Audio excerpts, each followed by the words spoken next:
Assalamu alaikum everyone and dear student, welcome back to my channel Anamazam Education World.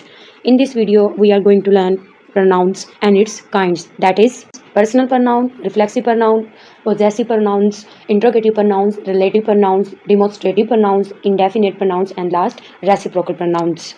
Not only that, we also learn some differences between kinds of pronouns, which is between interrogative and relative pronoun. So now let's get started. First of all, what is pronoun? Pronoun क्या होते हैं?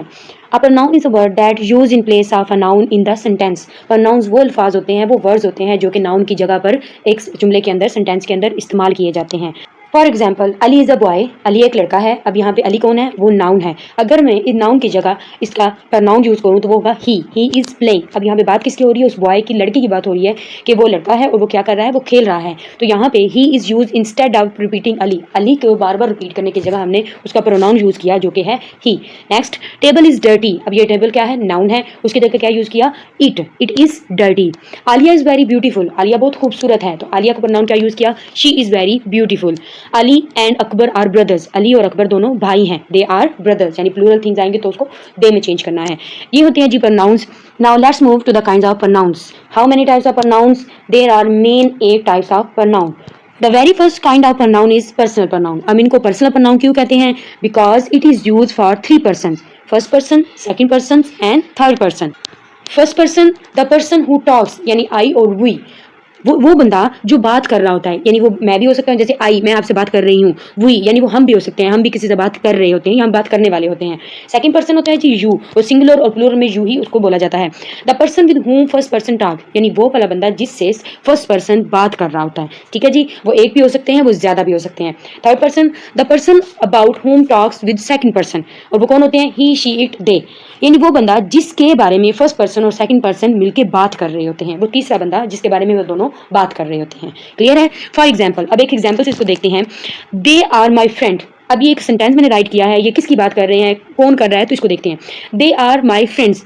अच्छा, इसमें बात करने वाला कौन है जी? बात करने वाली मैं हूँ, यानी मैं बात कर रही हूँ आपसे, तो आई. यानी इसमें बात किसने कौन कर रहा है? आई, फर्स्ट पर्सन बात कर रहा है. किन से बात कर रहा है? मैं आपको बता रही हूँ कि वो मेरा दोस्त है, वो मेरे दोस्त हैं. तो यहाँ पे सेकंड पर्सन आप हैं. अब इसमें बात किसके बारे में हो रही है? दे आर माई फ्रेंड्स, यानी दे. अब यहाँ पे दे जो सी है उन लोगों के बारे में बात हो रही है, दोस्तों के बारे में बात हो रही है. तो यहाँ पे दे इज थर्ड पर्सन है, यानी मैं आपको बता रही हूँ कि वो मेरे दोस्त हैं. होपफुली आपको क्लियर हो गया होगा. Now let's move to definition.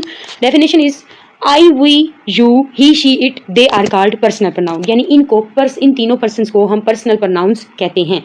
इन तीनों पर्सन्स को हम क्या कहते हैं? पर्सनल प्रोनाउन कहते हैं. अगर आपसे कोई पूछे कि इन्हें पर्सनल प्रोनाउन क्यों कैसे कहते हैं, then you can answer we call these personal pronouns because these are use for 3 persons. First person, second person and third person. क्योंकि ये तीनों पर्सन के लिए यूज होता है, इसलिए हम इनको पर्सनल प्रोनाउंस कहते हैं. Now let's move to cases of personal pronouns. Cases of personal pronoun मतलब कि इसकी कितनी केसेस होती हैं? इसकी 3 केसेस होती हैं. First, subjective case, objective case, possessive case. अब वो कौन कौन सी होती हैं? Subjective case, I, we, they, he, she, it, you. अब ये जो सारे अभी पर्सनल प्रोनाउन पीछे पड़े हैं, ये एज अ सब्जेक्टिव तौर पे यूज होते हैं. Now why are these said to be subjective case? अब इनको सब्जेक्टिव केस क्यों कहा जाता है? Because whenever these are use in a sentence, जब भी इनको एक जुमले में इस्तेमाल किया जाता है, they are always use as a subject.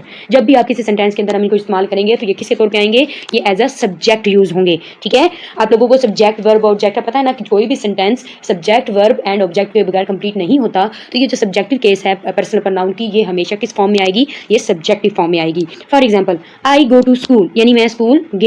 We go to school, you go to school, he goes to school, she goes to school, they goes to school. तो आपने देखा ये हमेशा सब्जेक्ट के तौर पे इस्तेमाल होंगे, इसलिए हम इनको सब्जेक्टिव केस कहते हैं.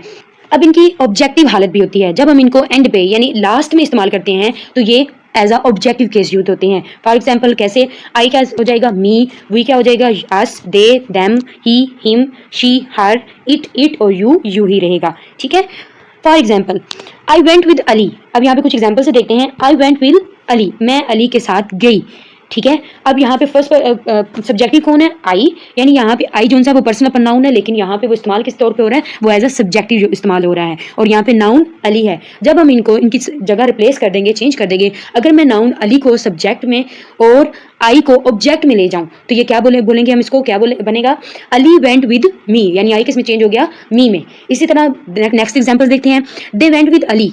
They went with Ali. अब दे यहाँ पे एज अ सब्जेक्ट है और अली इज नाउन है। अगर इनकी हम जगह रिप्लेस कर दे तो Ali went with them, we went with Ali, हम अली के साथ गए, Ali went with us, Ali हमारे साथ गया। तो आपने देखा जब हमने इन्हीं सब्जेक्टिव को लास्ट में ले गए एज ऑब्जेक्टिव यूज किया तो ये किस तरीके से इनकी जगह चेंज होने पे इनकी पूरे के पूरे सेंटेंस चेंज हो गए। And now the third case of personal pronoun is possessive case. Possessive क्या होता है जी? पोजेसिव केस होती है जिसमें आप मलकियत शो कर रहे होते हैं, किसी को अपनी मलकियत दिखा रहे होते हैं कि ये मेरी चीज़ है, यानी आप उसको पोजेशन के साथ शो करते हैं कि दिस इज माइन, ये मेरा है। तो वो कौन से होते हैं? आई का क्या होगा जी? माइन, वी का आर्स, दे का देयर्स, ही का हिज, शी का हर्स, इट का इट्स, यू का योर्स। तो ये सारे क्या होते हैं? पोजेसिव होते हैं। फॉर एग्जाम्पल अब इनको एग्जाम्पल्स देखते हैं, जैसे कि दिस मोबाइल इज माइन, ये मेरा मोबाइल है, ठीक है। दिस मोबाइल इज आर्स, ये हमारा मोबाइल है। दिस मोबाइल इज देयर्स, ये उनका मोबाइल है। दिस मोबाइल इज योर्स, ये तुम्हारा मोबाइल है। दिस मोबाइल इज हिज, ये उसका मोबाइल है। दिस मोबाइल इज हर, ये इसका मोबाइल है या उसका मोबाइल है। दिस मोबाइल इज, ये इसका मोबाइल है। तो इस तरह से पोजेशन शो की जाती है। इन सेंटेंसेस आपको होपफुली ये क्लियर हो गया होगा कि किस तरीके से ये पोजेशन शो करते हैं। अब आपके माइंड में होगा कि आई के साथ हम माई भी इस्तेमाल करते हैं, वी का हम आवर भी इस्तेमाल करते हैं, दे का देयर्स, ही का हीज, शी का हर, इट का इट्स और यू का योर भी तो इस्तेमाल करते हैं, ये भी तो होता है। तो इनको यहाँ क्यों नहीं रखा गया? इनको पोजेसिव केस में क्यों नहीं डाला गया? तो वो इसलिए क्योंकि हम लोग प्रोनाउंस की काइंड्स पढ़ रहे हैं, तो ये प्रोनाउंस नहीं होते, ये हमारे एडजेक्टिव्स होते हैं, पोजेसिव एडजेक्टिव्स होते हैं। ये क्या होते हैं? हमारे पोजेसिव एडजेक्टिव्स होते हैं। ये मलकियत तो शो कर रहे होते हैं लेकिन ये फौरन बाद नाउन को कैरी करते हैं। देखें for example, my car, our car, their cars, his car, her car, its car, your car, यानी ये जब भी इस्तेमाल होंगे ये पोजेसिव एडजेक्टिव्स होते हैं। ये जब भी इस्तेमाल होंगे ये हमेशा अपने साथ किसी ना किसी नाउन को कैरी करेंगे। जबकि जो पोजेसिव केस होता है प्रोनाउन का, वो कभी भी अपने पास अपने बाद किसी भी नाउन को नहीं आने देते। जैसे अभी हमने एग्जांपल देखी थी, दिस मोबाइल इज माइन, ये मोबाइल मेरा है। तो यहाँ पे देखिए माइन के बाद कोई भी नाउन उन्होंने यूज नहीं करने दिया उसने, लेकिन जो पोजेसिव एडजेक्टिव्स होते हैं वो कभी भी नाउन के बगैर नहीं यूज किए जाते, ये हमेशा किसी ना किसी नाउन को अपने साथ कैरी करते हैं। That's why these are not possessive pronoun, these are possessive adjectives. Hopefully personal pronoun आप लोगों को बहुत डिटेल से क्लियर हो गया हो। Now let's move to next kind, that is reflexive pronoun. What is reflexive pronoun? रिलैक्सिव pronoun used when the subject and objects are the same. रिलैक्सिव का मतलब होता है अक्स, यानी अपना आप ही उसमें नजर आना। तो इसमें सब्जेक्ट और ऑब्जेक्ट दोनों सेम ही होती है, यानी हम ही काम करें। फर्ज करें मैं काम कर रही हूँ तो ये मेरा ही अपना आप आगे दिखाएगा। जैसे आई हर्ट माई सेल्फ, मैंने अपने आप को जख्मी कर लिया। तो यहाँ बात किसकी हो रही है? मेरी। और कौन कर रहा है? मैं ही कर रही हूँ। तो सब्जेक्ट और ऑब्जेक्ट जब दोनों सेम होते हैं तो वो रिफ्लेक्सिव प्रोनाउंस होते हैं। फॉर एग्जाम्पल जब ये होते हैं कौन कौन से हैं? जैसे कि myself, yourself, himself, herself, itself, ourselves. अब यहाँ पे प्लूरल यूज होंगे तो क्या आएगा? Ourselves, yourselves, themselves. कुछ एग्जांपल्स देखते हैं। आई कट माई सेल्फ, मैंने अपने आप को कट कर लिया। शी कट हर सेल्फ, यानी उसने अपने आप को कट कर लिया। ठीक है, तो ये देखें यहाँ पे आप लोगों को जो भी उनका सब्जेक्ट है उसी का रिफ्लेक्स आपको आगे नजर आएगा, उसी का अक्स नजर आएगा करने वाले का। दे ब्लेम देम सेल्फ, वो उनको ब्लेम कर रहे हैं। तो सब्जेक्ट इसमें दे है और इसका रिफ्लेक्स देखें देम सेल्फ है। तो ये बहुत ईजी है। Now let's move to next kind, that is possessive pronouns. अभी हमने पर्सन प्रोनाउन वो डिटेल में इसको देखा था, तो एक बार फिर देख लेते हैं। What is possessive pronoun? Possessive pronoun किसको कहते हैं जी? वो मलकियत शो करते हैं। दे शो ऑनरशिप और पोजेशन, यानी वो अपनी मलकियत शो करते हैं, अपना पोजेशन शो करते हैं। ये चीज़ हमारी है, ये हमारी हुकूमत है, इस पर चलेगी। ठीक है, अब कौन कौन से होते हैं? Mine, your, his, hers, ours, theirs. ठीक है, तो ये होते हैं। For example the book is mine, ये बुक मेरी है। इज दिस योर, क्या ये तुम्हारा है? तो यहाँ पे भी सिंपली ये मलकियत शो करने के लिए यूज किया जाता है। Next is interrogative and relative pronouns. इनको दोनों को हम इकट्ठा करेंगे क्योंकि हमने इनका साथ में फिर डिफरेंस भी देखना है। First of all interrogative pronoun, अब आपको नाम से पता चल रहा होगा, जिसमें आप क्वेश्चन करते हैं। यूज टू आस्क क्वेश्चन, जब भी हम कोई क्वेश्चन करते हैं तो हम इसी को यूज करके करते हैं। For example what, which, where, why, whom, whose. ठीक है, साथ में इनके मीनिंग भी देखें लिखे हुए आप देख सकते हैं। नेक्स्ट है रिलेटिव प्रोनाउन। रिलेटिव प्रोनाउन क्या होते हैं जी? They relate to a noun mention earlier and join clauses. ये जो होते हैं वो नाउन से जो पहले इन्फॉर्मेशन दी जाती है वो अगली क्लॉज यानी अगले सेंटेंस के साथ उसको ज्वाइन करते हैं और उसके बारे में इन्फॉर्मेशन हमें बताते हैं। अब यहाँ पे देखने की बात है कि इंट्रोगेटिव रिलेटिव प्रोनाउंस होते तकरीबन सेम है लेकिन इनके फंक्शंस अलग अलग होते हैं। फॉर एग्जाम्पल जैसे कि रिलेटिव प्रोनाउन में देखें दैट, विच, हु, हुम, हुज। अब ये देखें जो पर्पल कलर में है वो दोनों सेम होते हैं। जो मैंने रेड कलर में डिफरेंस किया हुआ है वो दोनों इंट्रोगेटिव और रिलेटिव प्रोनाउन नहीं होते। ठीक है, अब इसमें देखते हैं एग्जाम्पल से देखते हैं कि इनमें फ़र्क क्या है। फॉर एग्जाम्पल सबसे पहले इंट्रोगेटिव जब भी आप लोगों ने याद रखना है, इंट्रोगेटिव जब भी यूज़ होते हैं तो ये हमेशा अपने साथ क्वेश्चन मार्क के साथ यूज़ होंगे, जो हमें स्पेसिफिक हमें बताता है कि ये क्या है, ये इंट्रोगेटिव प्रोनाउंस हैं। क्यों? क्योंकि इनके साथ क्वेश्चन मार्क यूज़ किया गया है। ठीक है, जैसे कि विच इज़ योर फोन, कौन सा फोन तुम्हारा है? अब देखिए लास्ट में क्वेश्चन मार्क लगा हुआ है और स्टार्टिंग में उन्होंने इंट्रोगेटिव प्रोनाउन यूज किया हुआ है। Where is your home? तुम्हारा घर कहाँ है? Who is your father? तुम्हारा अबू कौन है? Why is your dress dirty? तुम्हारा ड्रेस डर्टी क्यों है? हुम डिड यू टेल दिस? किसको बताया था तुमने? Who is this car? ये कार किसकी है? तो देखा आपने, हर जितने भी इंट्रोगेटिव प्रोनाउन यूज किए गए उनके लास्ट में क्वेश्चन मार्क जरूर था। डिफरेंस इसी वजह से हमें इनका डिफरेंस पता चलता है कि कौन से रिलेटिव प्रोनाउंस होते हैं और कौन से इंट्रोगेटिव प्रोनाउन। अब देखते हैं रिलेटिव प्रोनाउंस। अभी मैंने बताया था रिलेटिव प्रोनाउन क्या होते हैं जी। रिलेटिव प्रोनाउन को याद रखने की सबसे आसान तरीका ये है कि रिलेटिव प्रोनाउन जो हैं वो जो नाउन सेंटेंस में इस्तेमाल हुआ होता है उस सेंटेंस के बारे में इंफॉर्मेशन को बाकी सेंटेंस के साथ कनेक्ट करते हैं। अब इसको एग्जांपल से देखते हैं, आपको इजीली क्लियर हो जाएगा। फर्स्ट एग्जांपल है the book that I am reading is really interesting. अब इसमें बुक क्या है? नाउन है। दैट इसमें रिलेटिव प्रोनाउन है। अब इसमें जो इन्फॉर्मेशन दी गई है जो कि है I am reading is really interesting, जो वो पढ़ रही है वो बहुत दिलचस्प है। अब वो है क्या? वो बुक है, नाउन बुक है। अब ये जो दैट वर्ड है ये मुझे अगली जो इन्फॉर्मेशन दी गई है उसको और नाउन को आपस में जोड़ के मुझे बता रहा है कि यहाँ पे बात हो रही है नाउन यानी बुक की, और बुक क्या है? वो बहुत इंटरेस्टिंग है उसके लिए। जब वो पढ़ रहा है तो उसको बहुत दिलचस्प लग रही है। तो ये काम होता है रिलेटिव प्रोनाउंस का, इसमें आपस में ज्वाइन करना, इसको नाउन की इंफॉर्मेशन को और नाउन को आपस में ज्वाइन करना। अब इंफॉर्मेशन देता है मीन्स। अब नेक्स्ट देखें, दिस इज द कार, ये वो कार है। विच आई सा ऑन द वे। अब यहाँ पे नाउन क्या है? कार। विच यानी जौन सी जो उसने कहीं देखी होगी। आई सा ऑन द वे, जो मैंने रास्ते में देखी है। अब इन्फॉर्मेशन इसमें क्या है? आई सा ऑन द वे, और बात किसकी हो रही है? कार की हो रही है। ठीक है, तो ये दोनों आपस में इन दोनों इन्फॉर्मेशन को आपस में कनेक्ट कर रहा है। नेक्स्ट, यस्टरडे कल, I went to the park, मैं पार्क गई। Where we met for the first time, जहां हम पहली बार मिले थे। अब कोई दो लोग आपस में बात कर रहे होंगे जिसमें अब यहाँ पे नाउन जिसमें वो कह रहे होंगे हम फर्स्ट टाइम कहाँ मिले थे, तो यहाँ पे नाउन पार्क है, यानी वो पार्क में मिले थे। कब मिले थे? First time, very first time जब वो मिले थे। वेयर जो है यहाँ पे एज ए रिलेटिव प्रोनाउन को आपस में उसकी इन्फॉर्मेशन को कनेक्ट कर रहा है। Last, this is the boy who told me about you, ये वो लड़का है जिसने मुझे आपके बारे में बताया। ठीक है, अब यहाँ पे बॉय नाउन है, अगली इन्फॉर्मेशन यानी टोल्ड मी अबाउट यू, आपके बारे में जिसने मुझे बताया, तो उसकी इन्फॉर्मेशन को वो नाउन के साथ कनेक्ट कर रहा है।